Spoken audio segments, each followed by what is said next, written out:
southern New Mexico border separating the U.S. from Mexico, this has become a common sight. In April, 110,000 acres of land, an area 7 times the size of Manhattan, was transferred to the U.S. Army for 3 years from the Bureau of Land Management. A second was created in May with a transfer of International Boundary and Water Commission land in Texas. The 2 so-called national defense areas are satellites of Army bases in Arizona and Texas. That gives troops the right to hold and question civilian trespassers without the need for U.S. President Donald Trump to invoke the Insurrection Act. The Army has not made public the zone's boundaries.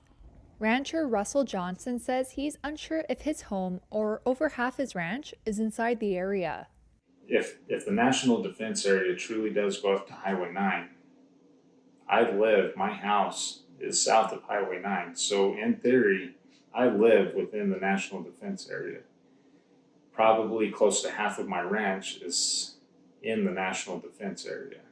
And there's been no communications to me other than you will have no issues doing what you've been doing for the last 100 years. Johnson, a former Border Patrol agent who has testified to the U.S. Congress about illegal border crossers, welcomes the zone as an extra layer of security. I see it as, at this time, a necessity to get things back under control and to maintain a form of control on the border.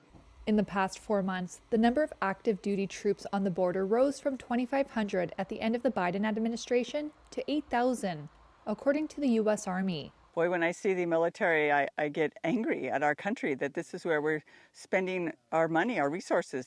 Abby Carpenter is with the Battalion Search and Rescue Group, humanitarian volunteers that search for migrant remains.